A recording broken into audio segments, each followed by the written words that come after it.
ഇത് ഇന്ത്യയിൽ തിയേറ്ററിൽ റിലീസ് ആയപ്പോൾ പടം കട്ട് ചെയ്ത് ആർഷഭാരത സംസ്കാരത്തിന് ചേരുന്ന വിധത്തിൽ കുടുംബത്തിൽ പറഞ്ഞൊരു പടമായിട്ടായിരുന്നു വന്നത്. The house made. മില്ലി എന്നൊരു യുവതി ഒരു ജോലി കിട്ടിയേ തീരൂ എന്നൊരു സാഹചര്യത്തിൽ അതിസമ്പന്നയായിട്ടുള്ള നീനയുടെ വീട്ടില് ഹൗസ് മെയ്ഡ് ആയിട്ട് ജോലിക്ക് എത്തുന്നതും തുടർന്ന് നടക്കുന്ന സംഭവങ്ങളുമാണ് ഈ സിനിമ പറയുന്നത്. ഇതിലൊരു സൈക്കോ ക്യാരക്ടർ ഉണ്ട്. ആ കഥാപാത്രം ചെയ്തൊക്കെ തിരിച്ചു കൊടുക്കുന്ന ഒരു സീൻ ബൂമറാങ് പോലെ എന്നൊക്കെ പറയില്ലേ, അത് ഭയങ്കര രസമുണ്ടായിരുന്നു. പടത്തിൽ കുറച്ച് ട്വിസ്റ്റ് ഒക്കെ ഉണ്ട്, ചിലതൊക്കെ നമുക്ക് ഊഹിക്കാൻ പറ്റുന്നതുമാണ്. പക്ഷെ ഇതിലൊരു മെയിൻ ട്വിസ്റ്റ് വരുമ്പോൾ ഷോക്കിനേക്കാൾ കൂടുതൽ നമുക്ക് ചിരിയാണ് വരിക. പെർഫോമൻസിൽ ഇതിലെ സെൻട്രൽ ക്യാരക്ടർ മില്ലി ആയിട്ട് വരുന്നത് സിഡ്നി സ്വീനിയാണ്. ചില സർപ്രൈസുകളൊക്കെയുള്ള കുറച്ച് നിഗൂഢതയൊക്കെയുള്ള ഒരു കഥാപാത്രമാണ്. നല്ല പെർഫോമൻസ് ആയിരുന്നു. എങ്കിലും അവരുടെ കുറച്ച് ആരാധകർക്ക് നിരാശ ഉണ്ടാക്കുന്ന വിധത്തിൽ എല്ലാ സീനും നമ്മുടെ നാട്ടിൽ ആസ്വദിക്കാൻ പറ്റില്ല എന്നുള്ളത് ഒരു പ്രശ്നമാണ് എന്ന് പറയാം. ഈ സിനിമയിലെ ഏറ്റവും കിടിലൻ പെർഫോമൻസ് എന്ന് പക്ഷെ പറയാവുന്നത് അമാൻഡ സൈഫ്രഡിന്റേതാണ്. ചില പ്രത്യേക സീനുകളിൽ, അത് പറഞ്ഞാൽ സ്പോയിലർ ആയി പോകും, പക്ഷെ ചില രംഗങ്ങളിൽ പുള്ളിക്കാരുടെ പെർഫോമൻസ് ഗംഭീരമാണ്.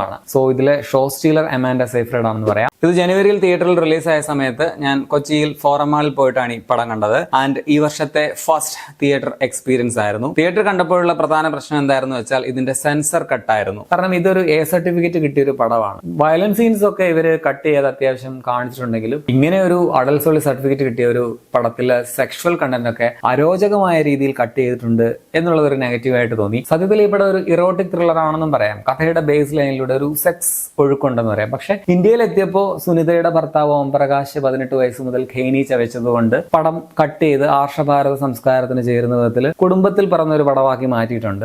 എങ്കിലും കുറച്ച് ഗംഗാ യമുന സംഗമ രംഗങ്ങളൊക്കെ പടത്തിലുണ്ട്. പിന്നെ പറഞ്ഞാൽ പൊളിറ്റിക്കലി ഇൻകറക്റ്റ് ആകും, എന്നാലും പറയാതെ വയ്യ കേട്ടോ. ഇതിൽ നായികയുടെ നെഞ്ച് അതിവിദഗ്ധമായിട്ട് കാണിക്കാത്ത വിധത്തിൽ ഇന്ത്യൻ സെൻസർ ബോർഡ് കട്ടിംഗ് ഒക്കെ നടപ്പാക്കിയിട്ടുണ്ട്. പക്ഷെ നായകന്റെ നിതംബം കാണിക്കുന്നുണ്ട്. അതെന്താ, ഞങ്ങൾ ആണുങ്ങളുടെ നിതംബത്തിന് ഒരു വിലയില്ലേ? Why this discrimination man?